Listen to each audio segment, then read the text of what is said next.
similar to the results of that survey. Because as you can see, the, the biggest percentage is for motivating and engaging learners, and the second biggest is interactive lessons. So it seems that you have the same concerns, you know. So the main concern is the students' passivity.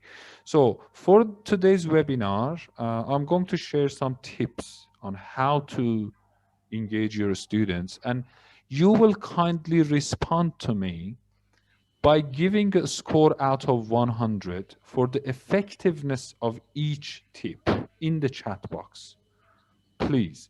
And you will write why if you are already doing it or you have done it, or you will write no if it's something new to you.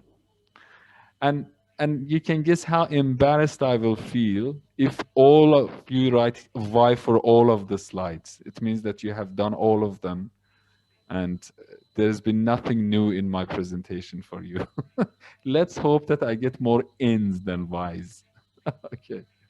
First, I wanted to tell you that, my friends, this is a new paradigm. This is a redefinition of education. Look, things have changed. It's not just that we used to teach in classes and now we are teaching online. It's more than that. It's a new framework. It's a new paradigm. And in this new framework, we have a shift of responsibility. We also have a shift of authority. And actually, the question I have maybe for you, or like rhetoric, this is my rhetoric to ask you or anyone, that with all these changes from traditional teaching, offline teaching to online teaching, can we keep the same material, the same examinations, and the same expectations, but with all those changes? My response to this question is a definite no.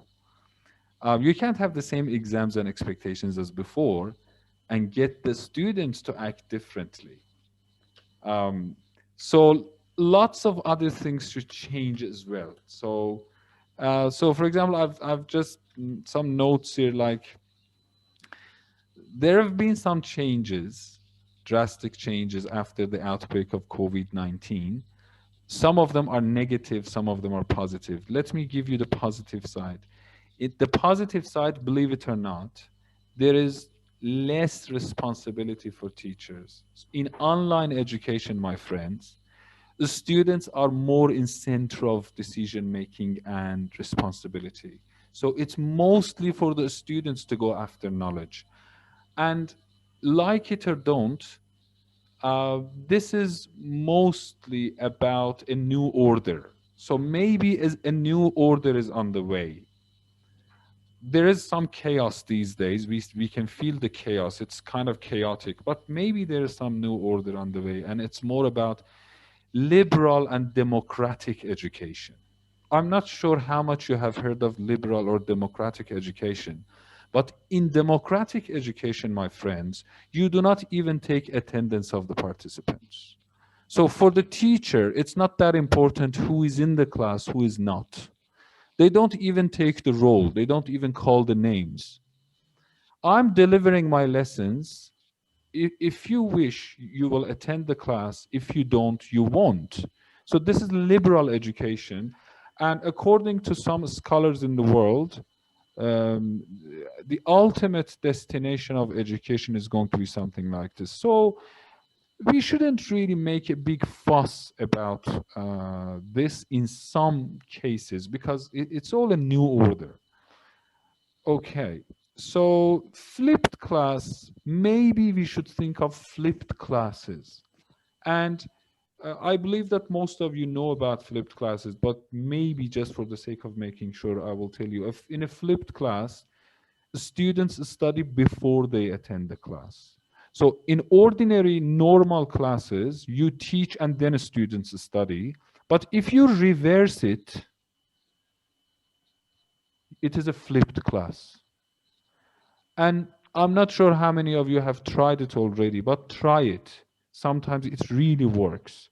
You get the students to study, to listen, to watch, write, and then they come when they are online, when they attend the class online.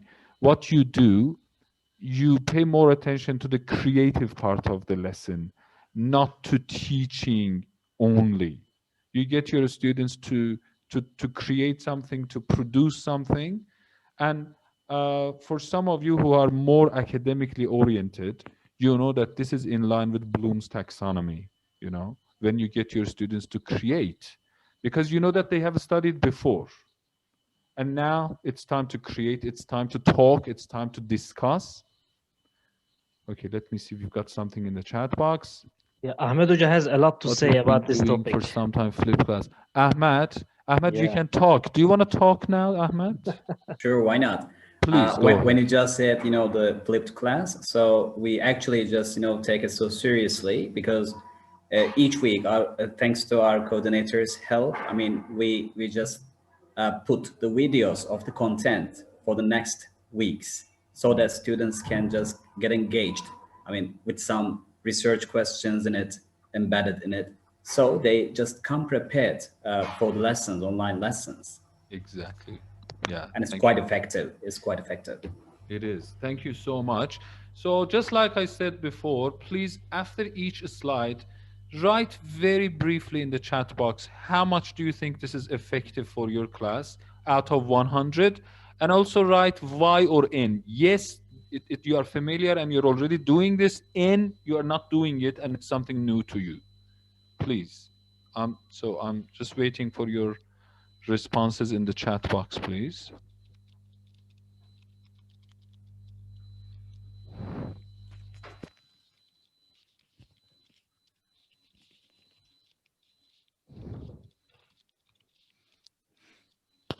100% from Ibrahim.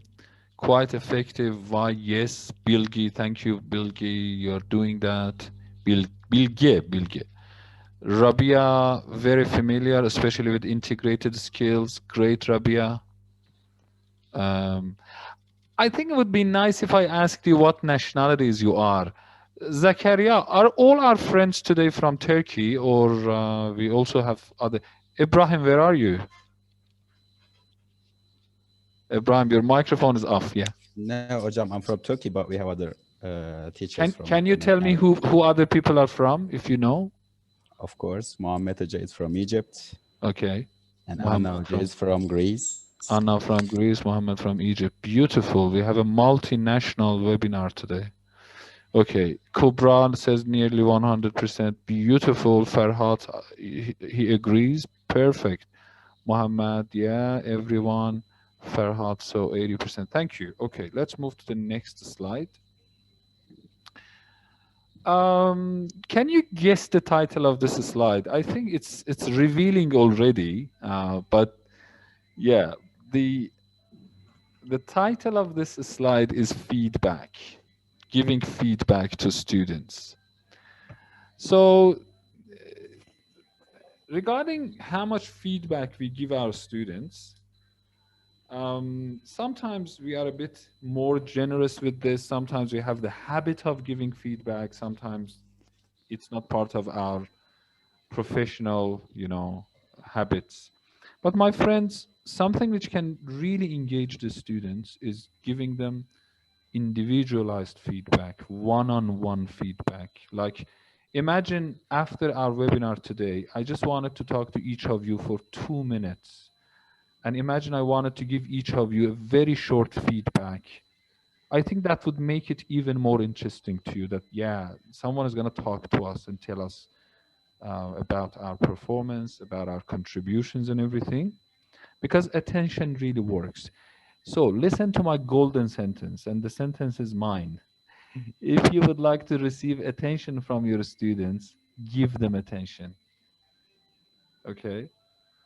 If you give them attention, they will give you attention too. All right? And for this, I think you should have that's the reason I call it two-way feedback, because you get them to talk to you and you talk to them. Ask them what they think of your teaching ways, teaching habits, give them the opportunity to score your teaching out of 100 anonymously, for example. Google Forms, Microsoft Forms, like SurveyMonkey, many other things. Anonymously rate your performance and know if they are happy with your teaching or not. And regarding feedback sessions, I found this website extremely useful, which is doodle.com. DOODLE.com for booking, for scheduling. You know, you can set this actually scheduling tool for 15-minute, 30-minute, 45-minute, or even more length sessions.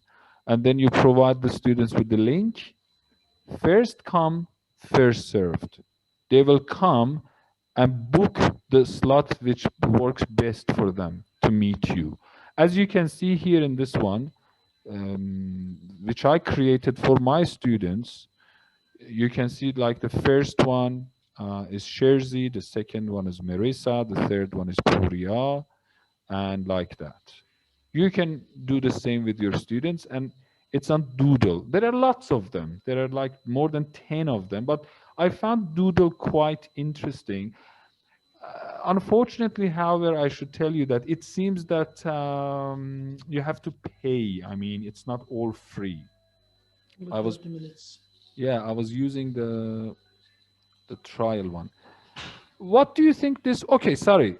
So, what was the second slide like? Out of 100, why no? Please, in the chat box. So, for feedback, out of 100. Could you please give the website again? Doodle, Bilge. Doodle. Okay. Doodle. DOODLE.com. Okay, all right, yeah. Yeah. So in the chat box, please, out of 100, you haven't done it so far, Bilge. Okay, yeah. Okay. And how about the rest of you, please? The rest of you, no. Okay, 100%.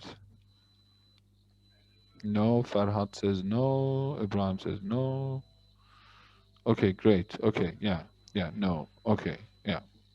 Look, honestly, N makes me happy in some ways, and Y makes me happy in some other ways. When I see no, I get happy because I say, okay, this is something new I'm sharing.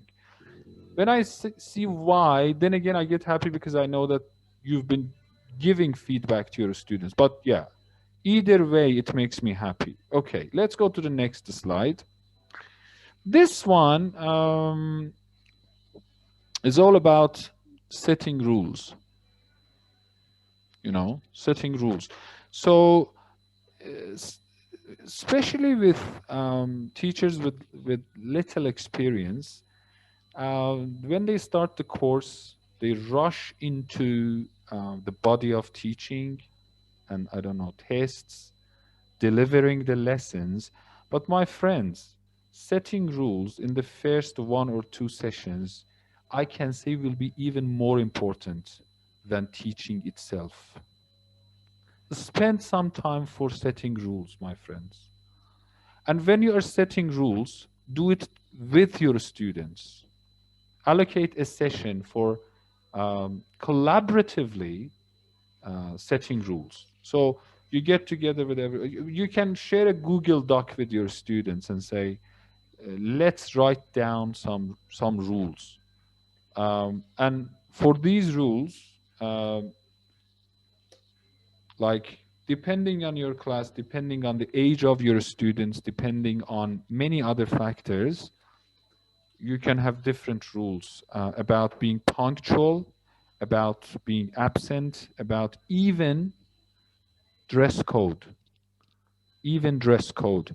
Because students have the comfort of sitting at home and attending the class. Sometimes they don't even bother wearing formal clothing because they say the teacher is not going to see me.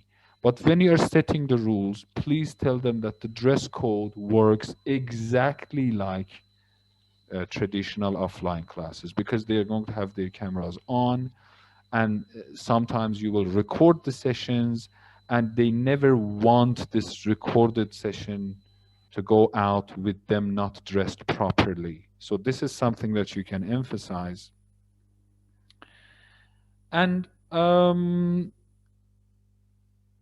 you are setting rules, the rules don't have to be kind of penalizing and adamant. You can have even rules which are about supporting students. For example, one of the rules can be, you should contact me if you fall behind. If there's a problem you have and you need to contact me or other people, you've got to do it. Okay. So another very quick scoring of out of 100, yes, no in the chat box, please, for setting rules. 60% from Seda, and I'm not sure if it's about this one or other ones.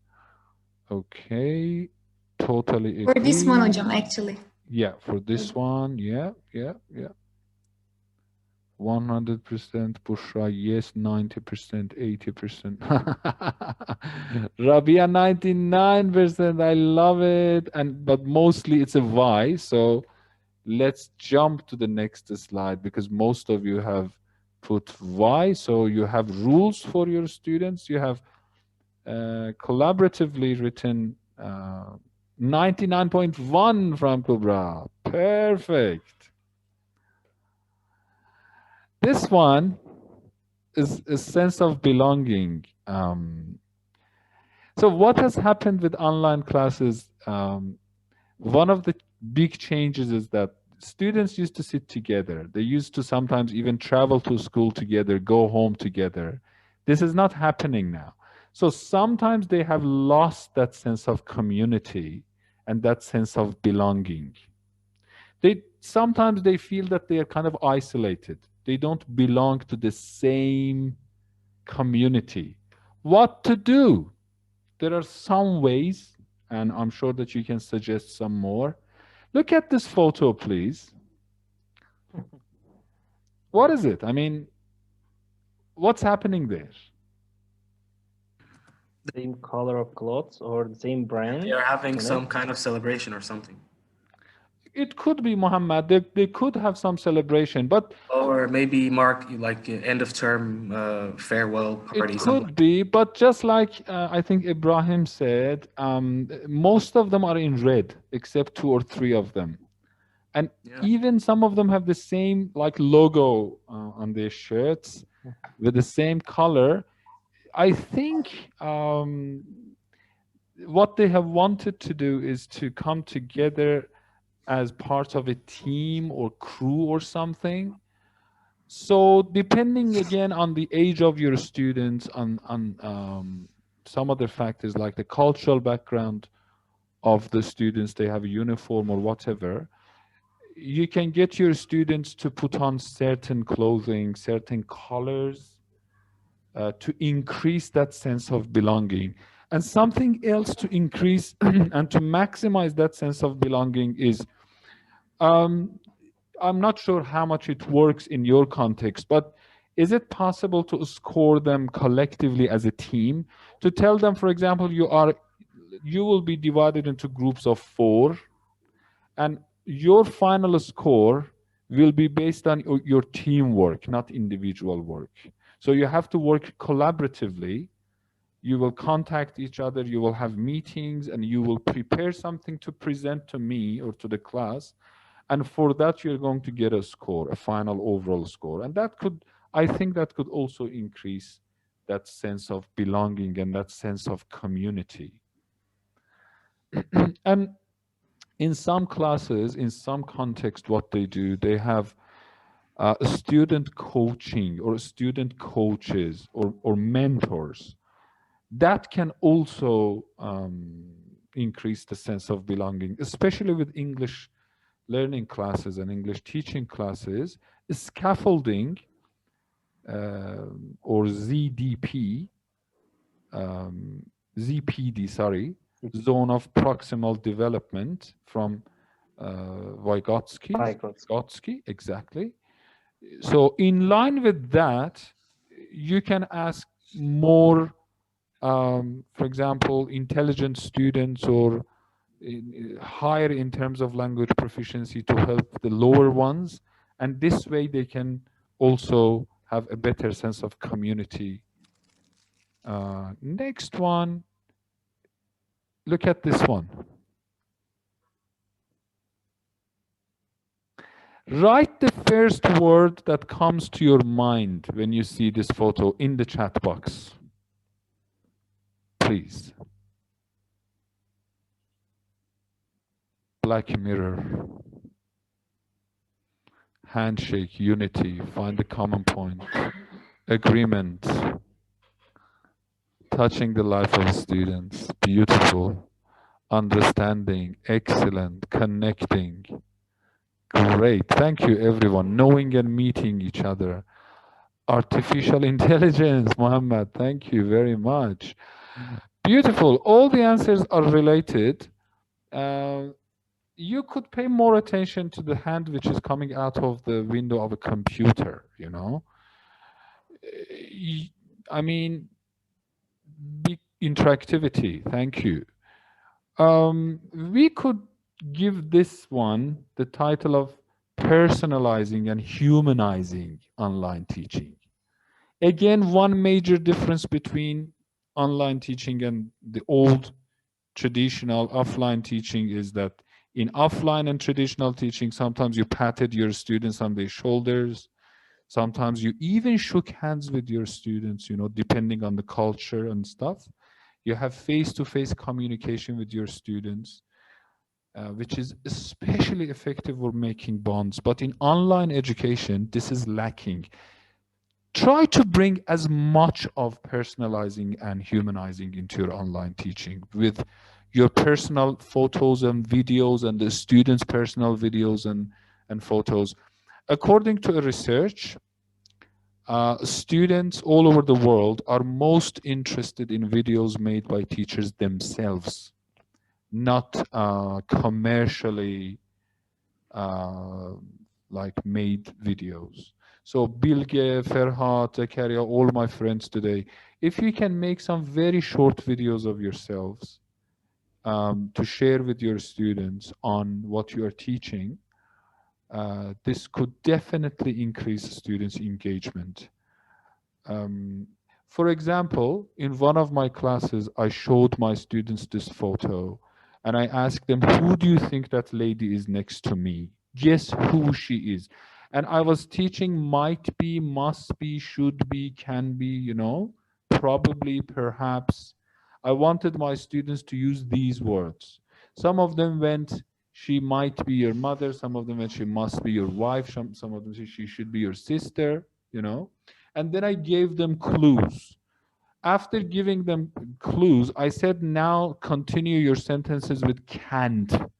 So I said, for example, she is not a member of my family. So my students were supposed to say, she can't be your sister. She can't be your mother. She can't be your wife because she's not a family member. And then gradually, I gave them more and more clues. And finally they said, oh, she must be your teacher. And I said, yes, she was my first teacher in life. Personalizing, you know.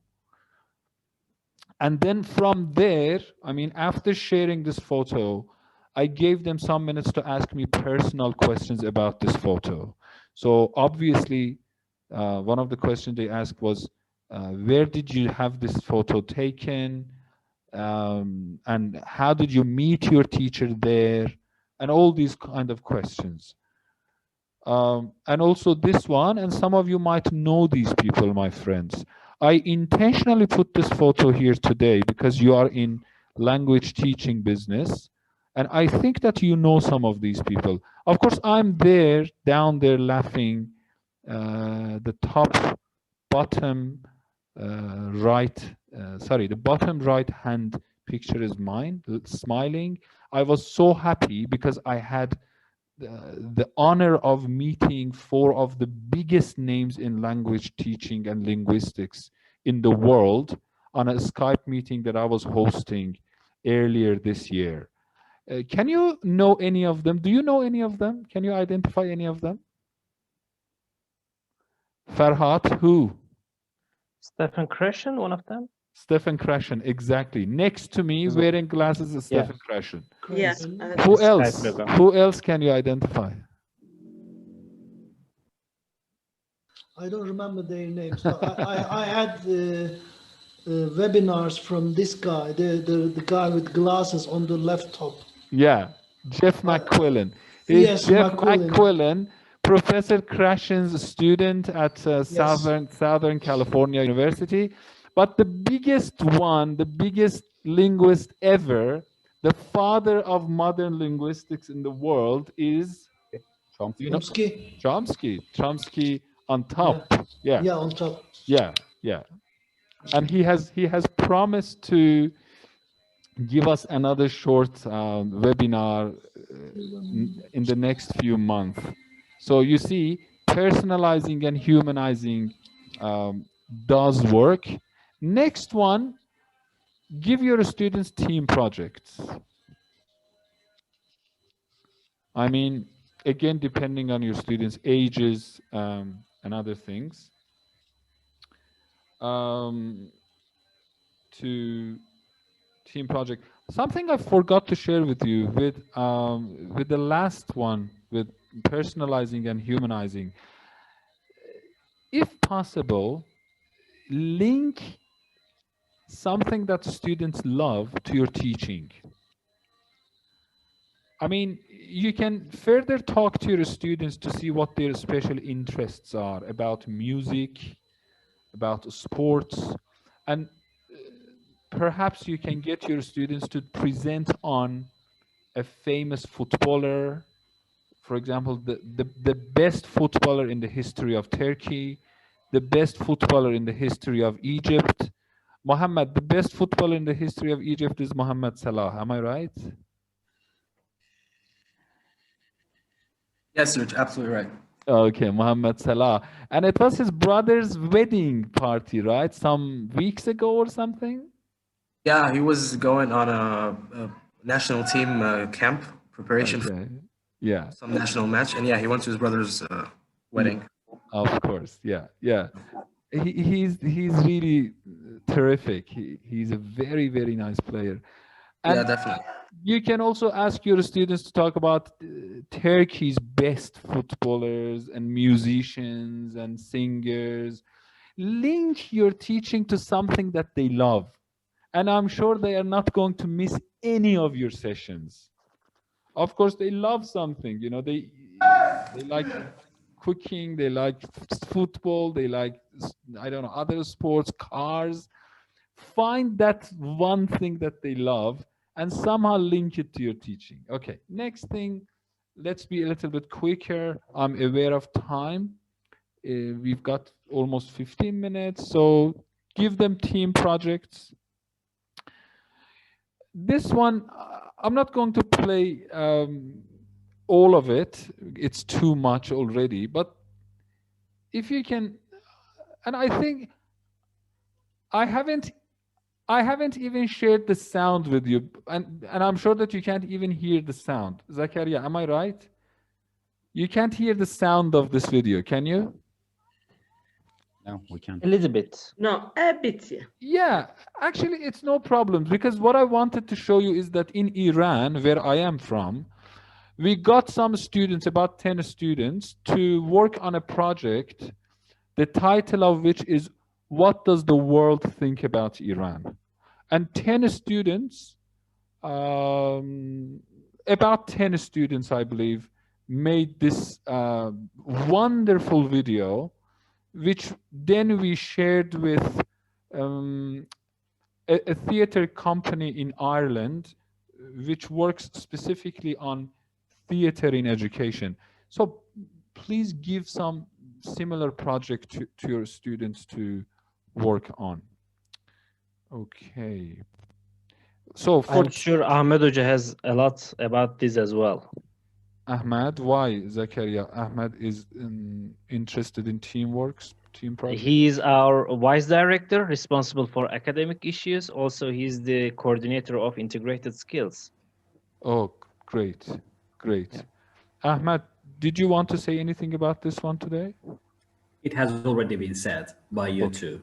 Thank you. Okay, no problems, no problems. Okay, all right.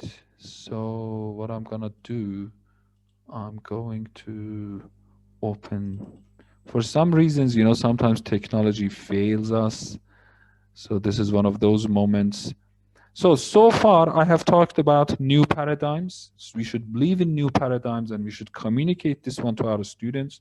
I have talked about giving feedback, receiving feedback. I have talked about setting rules, set rules.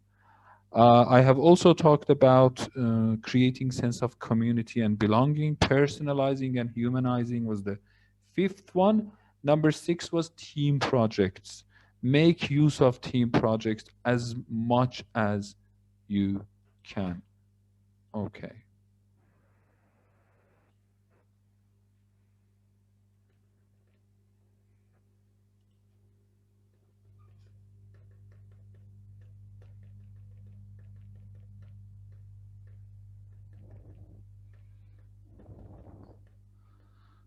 Okay. Technical support. This could also be one of the most important things, because sometimes your students are not able to contribute, not because of the contents knowledge, because of the technical problems, you know. Make sure that you have technical support in place, especially, for example, one example I was thinking today was, ask your students to use backgrounds for their videos of Skype or Zoom or whatever platform you're using. Ask some of them to come and teach the others how to use backgrounds. For example, you can say, next session we are going to use the background of Fenerbahce, for example, soccer team, or Galatasaray, or I don't know, football teams, or I don't know, other things, you know, the background of your university, the background of your family, or other things you can use in the background. But remember that some students might say that they know everything about technology just because they are shy to say that they don't know in front of their peers. When you have individualized feedback sessions with your students, make sure that regarding technology, they are on the same page and they are not behind anything. Next one I wanted to share with you is teachers' ICT knowledge. Look, after the outbreak of coronavirus, we had to adopt online teaching. And in this adoption, some of us have had different sorts of responsibilities towards our families, towards our job, and maybe some of us are also studying at the same time. Maybe we haven't had time to get that training, that ICT training. Talk to the coordinator of your university and make sure that they are able to provide you with links, webinars, courses for your ICT knowledge. Because look, students are digital natives. You know, in most cases, our students' ICT knowledge, in most cases, is more than ours. Because, you know, digital natives actually explains what I'm saying. In order to actually competently and confidently use technology, I think sometimes we really need to hone our skills and don't be so sure that we know everything. Setting challenges is surely an interesting one, especially fun ones like Kahoot. Are you familiar with Kahoot, Ahmed? Yeah, good. Yeah. When one of you says yes, then I'm kind of confident that okay, even if some people don't, they can always share. Beautiful. Kahoot, Mafia. Are you familiar with Mafia game? Mafia or Among Us. So let me tell you something. With Mafia, I used to use Mafia game in my classes before the outbreak of coronavirus. I'm not sure how much you can play Mafia online, but I'm sure that in the world, some teachers are adopting Among Us, who is very similar to Mafia, and this is working perfectly well. So Among Us is very similar to Mafia. And in my classes at and when I say in my classes, I mean university level. Because some people might think, oh, games are for kids. No, no, no, no, no. Even Kahoot, I had the students as old as 50 years old, and they really enjoyed playing Kahoot games to their bones. So setting challenges. Maybe my most actually important slide to share today is this one, which is about evaluation. Like I told you in my first slide, you can't have lots of changes like teaching online, lack of physical touch, and many other things, but still have the same examinations. It doesn't work like that. You know, maybe one thing that we need to really redefine and re-examine is the way we evaluate our students. And one thing which can really come handy is the portfolio assessment.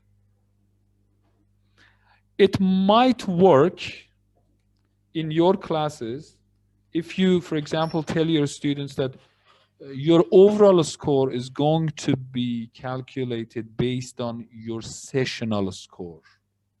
You're getting each session. You are not going to have that big exam at the end, which carries, for example, over 50% of the weight of your overall score. It doesn't work like that. You have, for example, 20 sessions. Each session you are getting 5 points. Overall, it's going to be 100. If you are missing some sessions, you are missing some scores. So if the students think that, okay, the exams are the same as before, there's a big exam at the end I'm going to take. If the score is satisfactory, I'm going to pass. I don't think they're going to bother you know, contributing that much online. So it's very, very serious. And another very important message I have for you today, my friends, give the students some authority to make some decisions regarding evaluation. It's a new paradigm. You are not the only person to decide, my friends. They are too. So imagine your students were to present. Give your students the role to score each presentation. So they have this feeling of ownership. They have a sense of ownership towards language learning. So give them time to grade, give them the opportunity to grade and evaluate other students' works, and decide that the overall score of each student will be based on their sessional activities. And remember that we have talked about, you have studied about formative and summative assessment in your studies, in your education. In online teaching and learning, formative assessment is no doubt more significant than summative assessment. Like small quizzes each session, very small quizzes, each session or every other session. So to make sure that students are on the right track. All right, I have contract learning example here. Contract learning is a new concept in which students sign a contract that they will undertake certain amounts of studying every week, and then they pass it to you. So at the beginning of the course, you can just give them the contracts, or even better, you can ask the students to design the contract themselves. Design a contract. So you are here to learn, you are spending money, you are spending time, you, your family, everyone. I'm here to teach you. Let's have a contract. Let's sign a contract that I will teach my best knowledge to you, and you are going to work your best effort. You're going to do your best effort. Let's have a contract and sign it. This works with some students. Give them this weekly schedule, something similar to this one. And ask them to give it to you on a weekly basis or on a fortnightly basis, every 2 weeks or every 1 week. Tell me how much you are studying every day. Pass it to me. over a period of time, and it counts towards your formative assessment and towards your portfolio assessment, your overall score at the end of the term.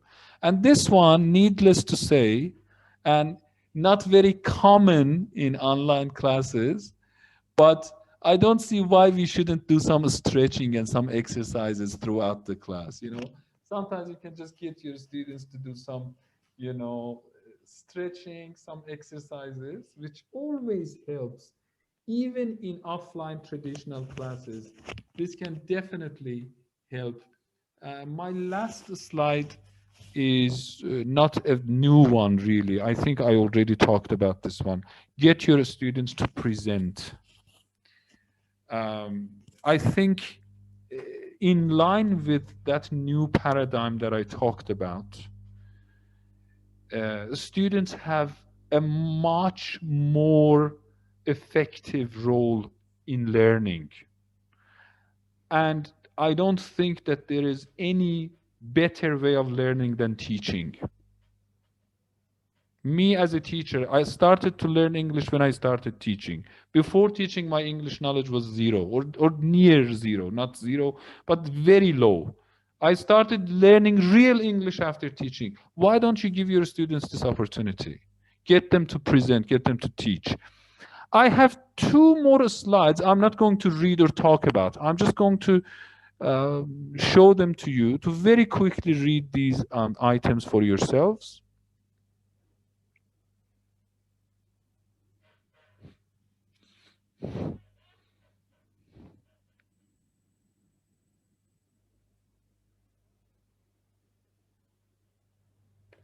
And this one.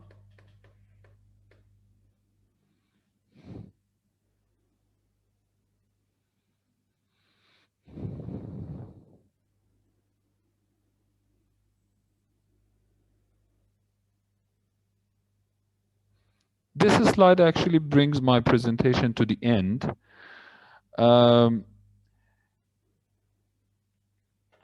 We have Q&A time if you have any further questions. Look, you can see my email address there. You can contact us, and here in Kardesh Kitab, we are more than happy to be part of your professional development, because training sessions are very short. You can't cover everything, you know. There might have been some things that we should have spent more time on, but for the limit of time, we just, you know, talked very, very briefly. So let us know if there is any further support we can provide you with. I'll be really happy if you spend about a minute or two to answer 10 questions on Google Forms about today's webinar. And at the same time, and what I can do, I can put this, the link to the survey in the chat box. So if you don't have a QR code scanner, you can simply follow this link that I'm putting in the chat box. There you go. Yeah, got it. Perfect. Zakaria and my other friends, it's been a pleasure to be presenting to you. You've been a wonderful, responsive group. And I hope that after this webinar, you have tiny little bit of more resources to use for your online classes to engage your students. I'm at your service. Any questions, any comments, any ideas? Can I have a word if Ahmed, my go friends ahead. are not talking? Right.